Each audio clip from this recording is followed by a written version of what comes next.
Very good evening, Dentogenesis family. And Ajke, the video is specially meant for the second year BDS students, যারা second prof দিতে যাচ্ছ during this time. তো second year prof বা second prof বিডিএসে যে সাবজেক্টসগুলো থাকে তার প্র্যাকটিক্যাল পার্টটা we will be discussing, just like we had a video just before this one about anatomy. ঠিক আছে, I mean first year anatomy, physiology, biochemistry and dental anatomy. ওটা ছিল ফার্স্ট ইয়ার বিডিএসের প্র্যাকটিক্যাল সাজেশন বা format. Second year practical বিডিএসের ফরম্যাটটা এটা আমি আজকে এখন দিচ্ছি। তো please keep a note. I will try to add on the timelines. So without wasting much time, we will straight dive into the topic. আমি timelines দেবো so that you can take subject wise also. Like আজকে suppose for example PCP প্র্যাকটিক্যালটা জানতে হচ্ছে, তো কোন time স্ট্যাম্পে তুমি চলে যাবে, কত মিনিট কত সেকেন্ড থেকে পিসিপি ডিসকাশন শুরু হচ্ছে, তো that I will add to this video at the end. তো তাই জন্য ওখানে you will be able to find it out. তো ফার্স্টে আমাদেরকে যেটা জানতে হবে, মার্কিং স্কিমের ব্যাপারে আমি আগেও বলেছিলাম, আর একবার বলে দিচ্ছি। সেকেন্ড ইয়ারের জন্য আমাদের প্রত্যেকটা যে সাবজেক্ট রয়েছে, যেমন কী কী পেপার্স, লাইক নাম্বার ওয়ান হচ্ছে pharmacology, 100 marks theory, 100 marks practical. তারপরে সেকেন্ডে হচ্ছে pathology and microbiology joint paper, same format, theory 100 marks, practical 100 marks. Third হচ্ছে dental material, again same pattern, 100 marks হচ্ছে থিওরি অ্যান্ড 100 মার্কস হচ্ছে practical. But PCP and PCC এটা হচ্ছে 100 করে থাকবে, বিকজ এদের কোনো থিওরি হয় না, এদের শুধুমাত্র প্র্যাকটিক্যালস হবে। ঠিক আছে, তো ফার্স্টে আমি আসছি ফার্মা নিয়ে। ফার্মাতে 100 মার্কস থিওরি রয়েছে। থিওরি নিয়ে নতুন করে কিছু বলার নেই, বিকজ থিওরি আমি যখন ফার্মার সাজেস্টিভ পার্টস বলবো তখন ওখানে বলা থাকবে। তো থিওরিতে 100 মার্কসের মধ্যে ডিভিশন হচ্ছে 70 + 20 + 10। 70 হচ্ছে written on the day of exam, theory exam যেটা তুমি লিখছো ফর 3 আওয়ার্স, 70 মার্কস। 20 হচ্ছে গ্র্যান্ড ভাইভা, যেটা প্র্যাকটিক্যালের দিনকে জিজ্ঞাসা করে নেওয়া হবে অন দ্য এক্সাম হল। আর 10 মার্কস হচ্ছে থিওরি ইন্টারনাল, যেটা তোমার কলেজ ইউনিভার্সিটিকে পাঠাবে অন ইয়োর বেসিস, যে তুমি কেমন সারা বছর পারফর্ম করেছো ইন দি ইন্টারনাল এক্সামস। তো 70 + 20 + 10 হয়ে গেল 100। কামিং টু প্র্যাকটিক্যাল, প্র্যাকটিক্যালে রয়েছে 90 + 10। 90 হচ্ছে on the day of practical exam, যেটা সকাল থেকে দুপুর বিকেল অবধি কন্ডাক্ট করা হবে তোমার অ্যাসোসিয়েটেড মেডিকেল কলেজেসের সঙ্গে, not in your dental college building but in your medical college building. আর তার মধ্যে 90 আর 10 হচ্ছে গিয়ে প্র্যাকটিক্যালি তোমার থাকবে অন দ্য ইন্টারনাল প্র্যাকটিক্যালস, যেটা তোমার সারা বছর যেটা তুমি পারফর্ম করেছো। ঠিক আছে, সরি ফর দ্য ইন্টারাপশন, একটা পেশেন্টের ফোন এসে গেছিলো। যাই হোক, তো যেটা বলছিলাম, এবার ফার্মাকোলজিতে 90 মার্কসের মধ্যে প্র্যাকটিক্যালে আমাদের কী কী পড়তে হবে। First of all, practical pharmacology হল যেটা থাকবে বা ফার্মা ল্যাব যেখানে থাকবে, সেখানে প্র্যাকটিক্যাল খাতাটা সাবমিট করলে তাতে একটা ছোট্ট মার্কস থাকে। ঠিক আছে, তারপরে হচ্ছে একটা ওই লটারির টিকিট তুলতে হবে। সেই টিকিটের মধ্যে কী কী থাকবে, নাম্বার ওয়ান হচ্ছে ড্রাগ রিয়াকশান বা ড্রাগ ইন্টারাকশান। ঠিক আছে, যেমন রিফ্যাম্পিসিনের সঙ্গে ওরাল কন্ট্রাসেপটিভ পিলের কী রিলেশন, মেট্রোনিডাজোলের সঙ্গে অ্যালকোহল ইনটেকের কী রিলেশন, অ্যামাইনোপেনিসিনের সঙ্গে ডায়ুরেটিক্সের কী রিলেশন। তো এই ড্রাগ ইন্টারাকশানগুলো, মানে এই দুটো ড্রাগ একসঙ্গে at a point of time পেশেন্টের বডিতে গেলে কী হতে পারে, তো এইটা নিয়ে একটা কোয়েশ্চেন থাকবে in your lottery paper. Second, ওখানেই অন্যদিকে থাকবে আর একটা কোয়েশ্চেন যেটা আমাকে অ্যাটেন্ড করতে হবে, সেটা হচ্ছে prescription writing. Write a prescription for a patient under, মানে who is complaining of vomiting, who is complaining of indigestion, who is complaining of fever and malaise. ঠিক আছে, বা who had a gram positive bacterial infection. তাহলে এই দুটো হয়ে গেল। এবার এই দুটো কোয়েশ্চেন লেখার জন্য মার্কস থাকছে। তারপরে একটা পারফর্মও করতে হয় ফার্মা প্র্যাকটিক্যাল, যেমন অ্যাট্রোপিন সালফেট, ম্যাক্স সালফেট, ওয়ারেস সলিউশন, সানস্ক্রিন সলিউশন।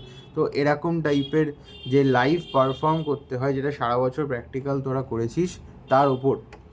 তো এই তিনটে আইটেম মিলিয়ে আমার ম্যাক্সিমাম মার্কস ক্যারি করে, plus clinical pharmacology viva. For example, যদি কেউ ওআরএস সলিউশন প্রিপেয়ার করতে দেয়, তো প্রিপারেশনটা করার জন্য একটা মার্কস থাকবে, তারপরে ওটা নিয়ে একটা ভাইভা হবে, যেটা ল্যাবের ভেতরেই ভাইভাটা হবে। ঠিক আছে, তো ল্যাবের ভেতরে যে ভাইভাটা হবে জেনারেলি ওগুলোতে কী কোয়েশ্চেন করে, সেটা হচ্ছে যে ফর এক্সাম্পল একটা মক এক্সাম্পল দিচ্ছি, যে একটা স্টুডেন্টের ফার্মা ইন্টারাকশানে পড়েছে রিফ্যাম্পিসিন আর ওসিপি। তার ড্রাগ রাইটিংয়ে পড়েছে let's say drugs for gastric acidity বা গ্যাস্ট্রাইটিস, ঠিক আছে, বা ড্রাগস ফর হেলিকোব্যাক্টার পাইলোরি, মানে gastro oesophageal reflux disorder, GRD. তো সেখানে তার ভাইভাটা অবশ্যই হয়ে যাবে যে রেজিমেন্টগুলো বলো, ট্রিপল রেজিমেন্ট বা টেট্রা রেজিমেন্ট অফ ড্রাগস। আচ্ছা, কোন কোন ড্রাগস ইউজ হয়, ডোজেজেস কেমন থাকে, যদি জানতে পারো তো খুব ভালো। তারপরে তার লাস্ট দিকের যে কোয়েশ্চেনগুলো হবে সেটা মেনলি যেটা প্র্যাকটিক্যালটা যেটা এসছে, তো প্র্যাকটিক্যাল কী এসছে দেখতে হবে। কার ধরো ওয়ারেস হলো, তাহলে ওয়ারেসের কম্পোজিশন যাবে, ইউজ যাবে, ঠিক আছে। তো এরপরে ক্লিনিক্যাল ফার্মাকোলজির পরে আমাদের থাকছে হচ্ছে যেটা গ্র্যান্ড ভাইভা। এই গ্র্যান্ড ভাইভার মধ্যে আমি ফার্স্ট ইয়ারের যে প্র্যাকটিক্যাল সাজেশন ভিডিওটা বানিয়েছি তার একদম লাস্টের দিকে, মেবি লাস্ট 5-10 মিনিটসের মধ্যে ওখানে বলা আছে যে ভাইভার টিচার কত রকমের মানে কোয়েশ্চেন করতে পারে বা কত রকমের ভাইভা হতে পারে, ঠিক আছে। তো ওটা ওখান থেকে আছে। যদি এটা পার্টিকুলারলি জানতে চাও আমাকে কমেন্ট বক্সে দেবে, আমি ওই পোর্শনটা টাইম স্ট্যাম্পটা লিঙ্ক দিয়ে দেবো, ঠিক আছে। ওখানে বলা আছে যে অ্যাকচুয়ালি কত রকম টাইপের ভাইভা কোয়েশ্চেন হতে পারে। বেসিক্যালি 4 রকমের হয়, কি কত রকমভাবে এক্সটার্নাল কোয়েশ্চেন করতে পারে বা ইন্টারনাল কোয়েশ্চেন করতে পারে, আর সেগুলো কীভাবে অ্যাটেন্ড করতাম সেটা বলে দেবো যদি চাও, বিকজ এটা বলা আছে বলে আর বলছি না। বাট কন্টেন্ট ওয়াইজ আমাদের কী আসতে পারে, কোয়েশ্চেন পেপার থেকে কোয়েশ্চেন আসতে পারে, যেগুলো তোমরা অ্যাটেন্ড করেছো বা যেগুলো অ্যাটেন্ড বিশেষ করে করনি সেখান থেকে কোয়েশ্চেন আসতে পারে। বই থেকে ড্রাগের ক্লাসিফিকেশান উইথ এক্সাম্পল জিজ্ঞাসা করতে পারে, ঠিক আছে। কিছু কিছু ইম্পর্টেন্ট ড্রাগস যেগুলো আমাদের লাস্ট 4 to 5 ইয়ার্স 10 ইয়ার্সে অ্যাপিয়ার করছে বা 20 ইয়ার্সে অ্যাপিয়ার করছে, বা যেটা আমি বলে দেবো সাজেস্টিভ এরিয়াসের মধ্যে, তার বেশি করে adverse effect, drug reaction, indication and contraindication. অনেক স্টুডেন্টরা আমাকে জিজ্ঞাসা করে যে ডোজেজ যদি না জানি তাহলে কোনো অসুবিধা আছে কি না। ডোজেজ যদি না জানো তাহলে কোনো অসুবিধা নেই, কিন্তু যদি তুমি জানো it's a good point, it's a credit, ঠিক আছে, তুমি জানো। কিন্তু তুমি যদি ভুল জানো ইকুয়ালি ইটস এ ডিসক্রেডিট, যে বা তোমার উপর পড়বে। বাট যদি কেউ ডোজেজ না লিখে পরীক্ষায়, তাহলে তার মার্কস কমবে একদমই নয়, মার্কস কমবে না, মার্কস সেমই পাবে, ঠিক আছে। বাট বরং ভুল লিখলে কমবে। So use wisely wire two right. তো এইটা গেল হচ্ছে ফার্মা, ঠিক আছে। 4:39 থেকে শুরু হবে হচ্ছে ডেন্টাল মেটেরিয়ালস। ডেন্টাল মেটেরিয়ালসে আমি যেহেতু এক জায়গায় বেশিক্ষণ স্থির হয়ে দাঁড়িয়ে থাকতে পারি না, I will be just talking and moving. তো ডেন্টাল মেটেরিয়ালসের জন্য প্র্যাকটিক্যালে আগে দেখতে হবে যে কোন ডিপার্টমেন্ট ডেন্টাল মেটেরিয়াল প্র্যাকটিক্যাল এক্সামটা কন্ডাক্ট করছে, ঠিক আছে। কেন এটা লাগে আমি আসছি, ফার্স্টে আসি। যদি ডেন্টাল মেটেরিয়াল এক্সামটা পিসিসি ডিপার্টমেন্ট কন্ডাক্ট করে তাহলে আমরা স্পটারে পিসিপির জিনিসও দেখতে পাবো, পিসিসি জিনিসও দেখতে পাবো, but PCC teachers will be present and in that case some conservative related questions will be thrown, ঠিক আছে। যেমন আমি প্রথমে একটু স্পটার নিয়ে ডিসকাস করি যে আমার ডিএমে কী কী স্পটার আসতে পারে। তো আমাদের ডেন্টাল মেটেরিয়াল ইন্ডাস্ট্রিতে দুটো টাইপের হয়, একটা হচ্ছে প্রস্থেটিক, একটা হচ্ছে কনজারভেটিভ বা রেস্টোরেটিভ, ঠিক আছে। রেস্টোরেটিভ মানে দাঁতটাকে অ্যাজ ইট ইজ রেখে আমরা কিছু কাজ করছি, প্রস্থেটিক মানে দাঁতটাই নেই, তো দাঁতের মধ্যে একটা জিনিস বানিয়ে বসিয়ে দিচ্ছি।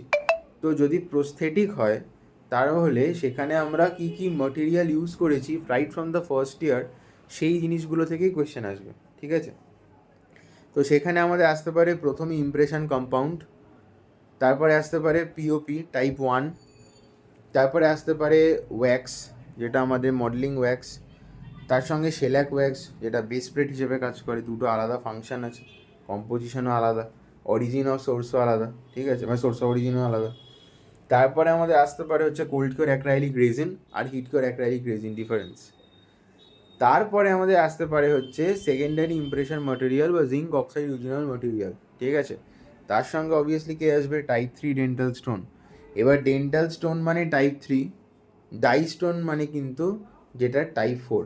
তাহলে ডাই স্টোন টাইপ 1 মানে কি, ডাই স্টোন টাইপ 1 মানে টাইপ 4 জিপসাম, আর ডাই স্টোন টাইপ 2 মানে টাইপ 5 জিপসাম, ঠিক আছে। ডাই স্টোনের বলতেই দুটো, আর জিপসামে যদি আমি টাইপ 3তে যাই ওটাকে বলা হয় আমরা ডেন্টাল স্টোন, ঠিক আছে। Alpha hemihydrate crystal, beta hemihydrate crystal, তো ডেন্টাল জিপসাম চ্যাপ্টারটা আমাদের ভালো করে পড়তে হচ্ছে।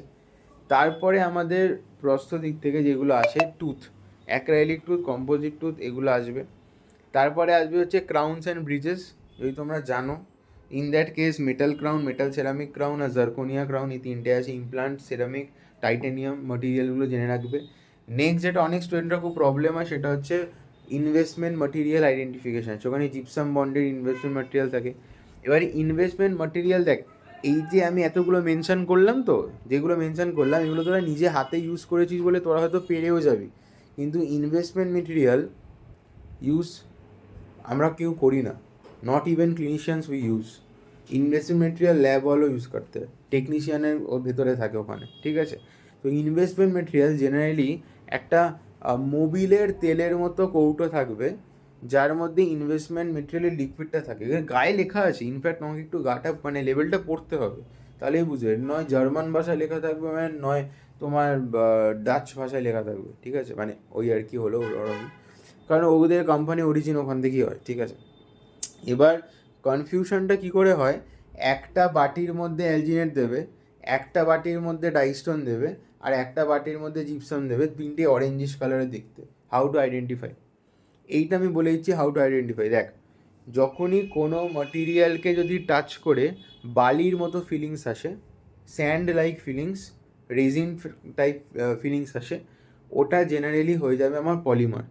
তো সেইটাখানে আমরা বলতে পারি নয় হিট কিওর নয় কোল্ড কিওর, ঠিক আছে। আমি আসছি এবার এই কোল্ড কিওরের মধ্যে দুটো টাইপস হয়, একটা হোয়াইট কালার বা কালারলেস বা clear cold cure liquid powder, আর একটা হচ্ছে পিঙ্কিশ, যেটা আমরা স্পেশাল ট্রে বানাই। যদি আমার হাতে টাচ করে সেই কালারটা ধর হাতে লেগে যাচ্ছে বা স্মেলটা, মানে অ্যালজিনেট স্মেল তো জানো, কোলগেট মাজনের মতো স্মেলটা পাওয়া যায়, তো ওটা হয়ে যাবে অ্যালজিনেট, ঠিক আছে। এরপর হচ্ছে আগার আগার, জেলি লাইক জিনিস। আগার আগার পার্টির থাকে, জেনারেলি পার্টির একটা কৌটো রাখা থাকে, বড় ডাব্বা টাইপের, ঠিক আছে, আইসক্রিমের ডাব্বার মতো। তো ওখানে কোন কোন কোম্পানিগুলো, যেমন পলি ভিনাইল সাইলক্সেন থাকে, additional silicon, conditional silicon, polysulfide, পলিথার, ওইগুলো থাকে, ঠিক আছে। তো ওই টাইপের নাম দেখে দেখে আইডেন্টিফাই তোমরা করতে পারো, কোনো অসুবিধা নেই, কেমন। আচ্ছা, দ্বিতীয় কথা হচ্ছে যে এবার যদি কনস ডিপার্টমেন্টের বেস্ট কোয়েশ্চেন্স আসে ডিএমের জন্য, তাহলে আমাকে আইডেন্টিফাই করতে হবে হচ্ছে অ্যামালগাম, জিঙ্ক ফসফেট সিমেন্ট, লেখা থাকবে, কোনো অসুবিধা নেই, খালি দেবে না কেউ। Glass ionomer cement, zinc oxide eugenol cement, composite resin, etchant, base, liner, varnish, applicator tip, আর তারপরে হচ্ছে মোটামুটি ফিলিং করতে যা যা লাগে, ঠিক আছে। তো আই থিঙ্ক ডেন্টোজেনেসিসের খুব একটা অসুবিধা হওয়া উচিত না, কারণ রেগুলার মানে যেইগুলো হয়তো ডেন্টোজেনেসিস ছিল না প্রি ডেন্টোজেনেসিস এরাতে, আমরা যেগুলো বইতে দেখতাম, এখন ডেন্টোজেনেসিসের মানে কিছুটা হেল্পে বলতে আমরা ক্লিনিক সেগুলো রেগুলারলি স্টুডেন্টরা দেখছে, পেশেন্টের ওপর করা হচ্ছে। তো যেটা চোখে একবার দেখবি সেটা ডিরেক্টলি আই থিঙ্ক তোরা চিনতে পারবি। তো এটা হয়ে গেল স্পটার। আর এদের অ্যাসোসিয়েটেড কোয়েশ্চেন্স হয়, যেমন ধর use, name of the material, indication, advantage disadvantage, এরকম, ঠিক আছে।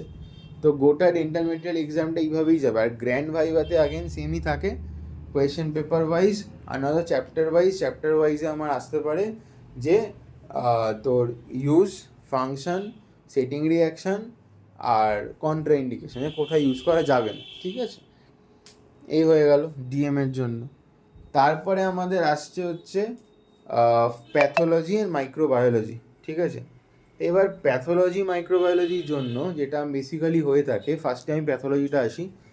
প্যাথোলজিতে ল্যাবে যাবি, সাবমিট করবি ফাইল, তারপরে একটা লং কোয়েশ্চেন দিল ধর মেবি, ঠিক আছে। তো সেখানে আমরা ওই এক্সপেরিমেন্ট ওয়াইজ মানে স্পটার ওয়াইজই দেখবো যে কী কী মাইক্রোস্কোপে তাহলে দেখতে পাচ্ছি। রাইনোস্পোরিডোসিস দেখতে পাচ্ছি, টিবি ইন্টেস্টাইন দেখতে পাচ্ছি, টিবি বোন দেখতে পাচ্ছি, ফ্যাটি লিভার ধর হেপাটোসাইট সেলস দেখতে পাচ্ছি, কোনো ডিজিজ বেসড যদি কিছু দেখা যায়, বা কোনো ধর পেরিফেরাল ব্লাড স্মিয়ার পিবিএস দেখতে পাচ্ছি। এইগুলো হচ্ছে মাইক্রোস্কোপিক স্পটার। ম্যাক্রোস্কোপিক স্পটারের মধ্যে ধর সালিস হিমোগ্লোবিনোমিটার বা পিপেট, ঠিক আছে, টেস্ট টিউব যেখানে আমাদের ব্লাড ক্লটিংয়ের টেস্টগুলো চলছে, বিটিসিটি, সেইগুলোকে নিয়ে আমরা আলোচনা করব। তো ওইখানে স্পটার থাকে একটা, আর মাইক্রো এক্সামিনেশন মানে যেটা মাইক্রোস্কোপি সেটা থাকে, ঠিক আছে। তো এইটে মিলিয়ে হয়ে গেল তোর প্যাথোলজিটা। এবার আসি হচ্ছে মাইক্রোবায়োলজি। মাইক্রোবায়োলজিতে প্যাথোলজি, এইটার পরে আমার থাকবে হচ্ছে গ্র্যান্ড ভাইভা। গ্র্যান্ড ভাইভাতে আমার ডিজিজ বেসড কোয়েশ্চেন থাকে জেনারেল সিস্টেমিক প্যাথোলজি মিলিয়েই, যে মেনলি ইটিওপ্যাথোজেনেসিস আর হিস্টোপ্যাথোলজিক ফিচার। যেমন নেক্রোসিস হলে তুমি কি এক্সপেক্ট করবে, এইচপি। তোর কী বলে অ্যাপোপ্টোসিস হলে কী দেখবে, বা অ্যামিলয়েডোসিস হলে কোন স্টেন দেবে, কঙ্গোরেট স্টেন। ঠিক আছে, তো এইভাবে disease based questions you can expect mostly in year pathology exam. মাইক্রোবায়োলজিতে আমাদের যে লং কোয়েশ্চেন বা প্যাথোলজিও বল, যে ক্লিনিক্যাল লং কোয়েশ্চেন, সেইগুলো থেকে ভালো মতো কোয়েশ্চেন আসে। কেমন আমি তোকে বলছি, দেখবি যে কোনো কোয়েশ্চেন পেপারে শুরুতে সেকশন এ বা সেকশন বিতে লং কোয়েশ্চেনের মধ্যে একটা ক্লিনিক্যাল কেস স্টাডি বা কম্প্রিহেনশন থাকে। তো এই ক্লিনিক্যাল কেস স্টাডি বা কম্প্রিহেনশনটাই হচ্ছে ওদের মেন কোয়েশ্চেনের টার্গেট এরিয়া। ঠিক আছে, তো ওই মেন কোয়েশ্চেনের টার্গেট এরিয়াটা আমি অলরেডি সলভ করে দিয়েছি। আমাদের একটা রেন্টোজেনেসিসে ভিডিও আছে, সেটা হচ্ছে ক্লিনিক্যাল টিপস বা hacks to solve your pathology বা মাইক্রোবায়োলজি লং কোয়েশ্চেন। তো ওইখানে দেখবি ওর বাইরে মোটামুটি কিছু আসে না, ওটা লাস্ট 25 ইয়ার্স বেসিসে সলভ করে দেওয়া আছে অলরেডি, যে কী করে সলভ করতে হয়, বা যদি ওখান থেকে বানিয়ে টানিয়েও দেয় তুই অ্যাটলিস্ট সলভ করতে পারবি। ঠিক আছে, তো ওইটা হচ্ছে তোর ক্লিনিক্যাল কোয়েশ্চেন। মাইক্রোবায়োলজিতে আমার স্পটার বলতে কালচার স্পটার দেয়, যেমন ম্যাকংকি আগার লালচে টাইপের হবে, চকলেট আগার দিল, কি নিউট্রিয়েন্ট আগারের মধ্যে সিউডোমোনাস গ্রো করেছে ডার্টি গ্রিন। ঠিক আছে, বা তোর ধরে নে একটা টেস্ট টিউব দিল, তার মধ্যে দেখলি মাংসর মতো কিছু পড়ে আছে, ওই টেস্ট টিউবটা হয়ে গেল RCMB, Robertson cook meat broth. তো এইবার আইডেন্টিফিকেশান করার পরে কোয়েশ্চেনগুলো জেনারেলি হবে যে কোন অর্গানিজম গ্রো করছে, কোন ডিজিজের সঙ্গে অ্যাসোসিয়েটেড, অ্যানারোবিক না অ্যানারোবিক কালচার, এইভাবে ডিসকাশানগুলো এগোয়। ঠিক আছে, আর একটা খুব ইম্পর্টেন্ট ধর McIntosh Fildes anaerobic jar, inoculation tube, gram স্টেনের প্রাইমারি বা সেকেন্ডারি স্টেন, অ্যাসিড ফাস্ট স্টেনের প্রাইমারি বা সেকেন্ডারি স্টেন। তো এইগুলোও সাবসিকুয়েন্ট কোয়েশ্চেন যেগুলো আমাদের আসতে পারে ফর মাইক্রোবায়োলজি। আর মাইক্রোবায়োলজি একটা লং পারফর্ম করতে হয় এক্সপেরিমেন্ট, সেটা হচ্ছে গ্রাম স্টেনটা হয়তো হাতে করে দেখাতে হবে, বা জেডএনএসে যেন টিউবারকুলাস ব্যাসিলাস, তো it is very infective stage, তো মেনলি গ্রাম স্টেন দিয়ে ধর করছে।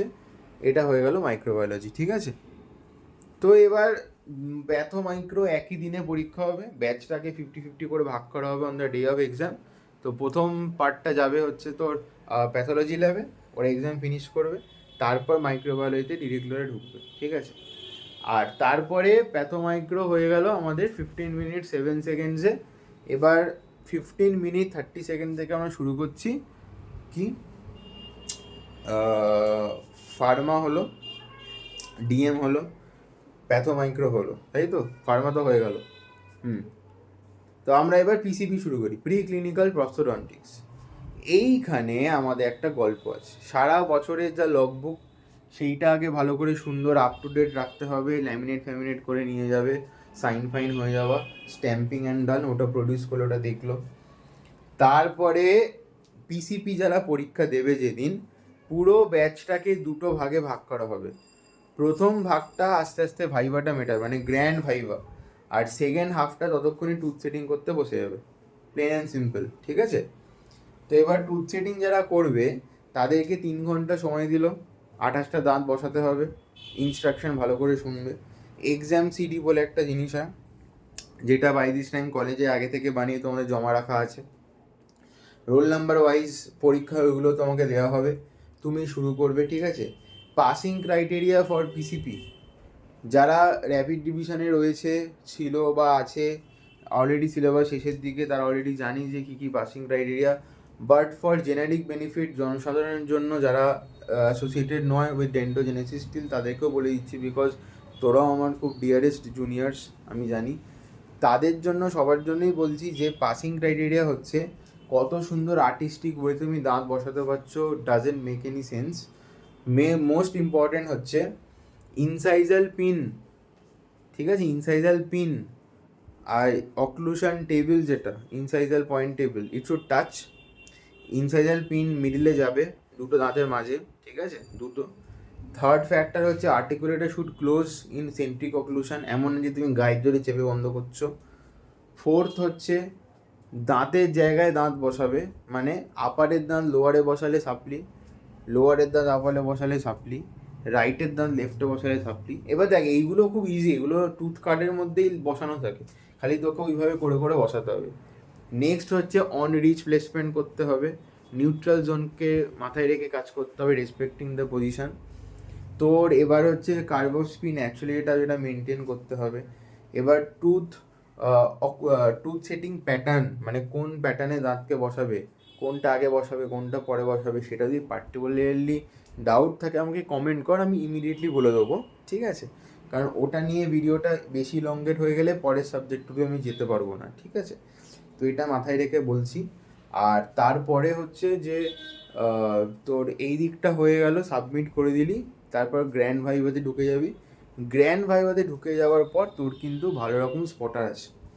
স্পটারের মধ্যে complete denture, partial denture, flexible partial denture, crown, FPD, bridges, implant, maxillofacial prosthetics, articulators, mean value and Hanau, এইগুলো মেনলি আমাদের কলেজ টু কলেজ ভ্যারি করে but থাকে, ঠিক আছে?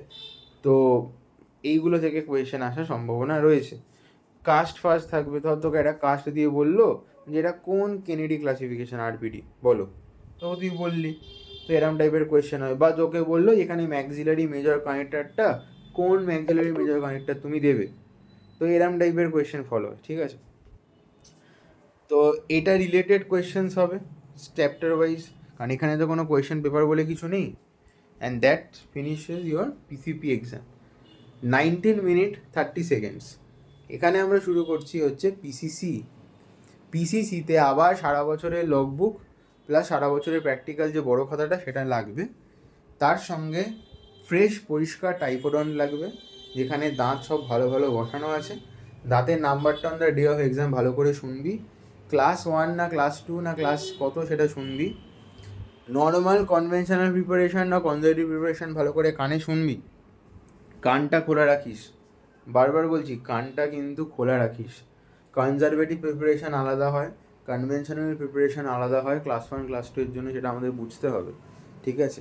তারপরে ক্যাভিটি প্রিপারেশান করার জন্য অ্যারাউন্ড ধর 20 মিনিটস মতো দেয় বোধ, আমার ঠিক মনে পড়ছে না, বহুকাল আগে, আমি সেকেন্ড ইয়ার ছিল না, তাই জন্য।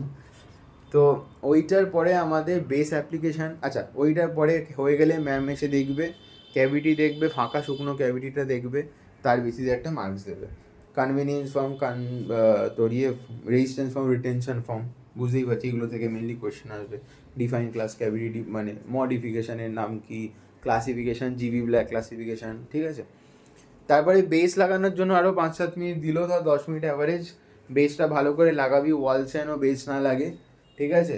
বা তোর জিঞ্জাইভাল ফ্লোর বা জিঞ্জাইভাল সিরিয়ানও বেস না লাগে, শুধুমাত্র পালপাল ফ্লোর আর ওই অ্যাক্সিয়াল ওয়ালে বেস লাগবে, ঠিক আছে? বারবার বলছি, হয়ে গেল, ওখানে লাগালি বেস, তারপর দেখাবি, তারপর ফাইনাল রেস্টোরেশনটা করবি, দিয়ে দেখালি। এই 3 ভাগে দেখাতে হবে, 3 ভাগে নম্বর। তারপরে গ্র্যান্ড ভাইভার ভেতরে ঢুকে তোমাকে জিজ্ঞাসা করা হবে আজকে যে অ্যামালগাম ইউজ করে তাই সেটা কোন অ্যামালগাম ছিল, কোন বেস ইউজ করেছো, বেস জিঙ্ক ফসফেট ছাড়া আর কোন কোন বেস ইউজ করা যেতে পারে, কোন কোন সিমেন্টের ক্লাসিফিকেশান কী কী, অ্যামালগামের ক্লাসিফিকেশান কী কী, অ্যান্ড বাকি dot dot dot everything related to PCC. Instrument spotter খুব ইম্পর্টেন্ট, এখানে GMT, which side, right side না লেফট সাইড, মিজিয়াল না distal, GMT formula, instrument formula, 3ডির ফর্মুলা, 4ডির ফর্মুলা, টোটাল এই জিনিসগুলো খুব ইম্পর্টেন্ট, ঠিক আছে? এবার ফাইনাল বুক লিস্টটা আমি বলে রাখছি যে কোন কোন বই ফলো করবি for this last few moments of time, ঠিক আছে? তো সেখানে আমরা বেসিক্যালি গোপী, ঠিক আছে, গোপীর পিছনে যে viva question, Gopi Krishna, S Lakshmi পিছনে ভাইভা কোয়েশ্চেন থাকছে ফর প্রস্থ, ডিএমএ মানাপাল্লিলকর অ্যান্ড ফিলিপসে ফর ডেফিনেশনস, আর ফার্মাতে হচ্ছে পদ্মজ উদয় কুমার ডেন্টাল, ঠিক আছে? শানবাগ যারা পড়ো, আমি পদ্মজা পড়তাম। প্যাথোলজি হচ্ছে হর্ষমোহন ফর ডেন্টাল, মাইক্রোবায়োলজি হচ্ছে সিপি পাবেজা ফর ডেন্টাল, ঠিক আছে? এই হয়ে গেল ব্যাপার। প্লাস প্যাথোমাইক্রো স্পেশালি আমার ভিডিও বানানো আছে for solving every clinical question that you find in year question paper, এতে সলভ হয়ে যাবে। এছাড়াও যদি কিছু মিস থাকে আমাকে ইমিডিয়েটলি কমেন্টে লেখ, ঠিক আছে, I will definitely respond your answer. ঠিক আছে, তো এই হচ্ছে সেকেন্ড ইয়ার। এরপরে আমরা একটু ইম্পর্টেন্ট সাজেশানসগুলো দিয়ে দেবো। আমি একদম টাইম পাচ্ছি না, পেশেন্টের জন্য আমার সারা সপ্তাহটা চলেই যাচ্ছে মেনলি, মানে আমি চেষ্টা করবো দেওয়ার। ঠিক আছে, প্র্যাকটিক্যালগুলো দিয়ে দিলাম আগে, কারণ এটা তো বেশি ইম্পর্টেন্ট। থিওরি না তুই ম্যানেজ করে নিবি, পড়বি তুই, কুইক রিভিউ পড়বি, জ্যোৎস্নাটাও পড়বি, এটা ওটা পড়বি, ম্যানেজ করবি। প্র্যাকটিক্যালটাও ইম্পর্টেন্ট, এটা আমাদের বলা থাকে না খুব একটা। ঠিক আছে, আর বন্ধুদের জিজ্ঞাসা করো, মানে কি, যে যারা পরীক্ষা দিয়ে এলো আজকে, কালকে অন্য সাবজেক্ট পড়ে, তাকে একটু 1 ঘন্টা তুই কথা বলে নে, তুইও হেল্প কর, ওর থেকেও তুই হেল্প নে। দিবাই দিবে মিলায় মিলিবে না যাবে ফিরে, কবি বলেছে। ঠিক আছে, আর কিপ সাপোর্টিং ডেন্টোজেনেসিস। আমি জানি তোরা অনেকে দেখিস বাট সাবস্ক্রাইব করিস না, মেবি হয়তো ভুলে যাস বা খেয়াল থাকে না, বাট আমি মনে করিয়ে দিচ্ছি, please show some support. Subscribe করে একটু বেল বাটনটা ক্লিক করে দে, লাইক করে কমেন্ট কর যে কোন কলেজ থেকে দেখছিস, শেয়ার কর বন্ধুদের সাথে, শুধু একা দেখলে হবে না। ঠিক আছে, till then good bye, all the best for second year exams. Next will move on to third year, subsequently final year, and this ends the video. Bye by.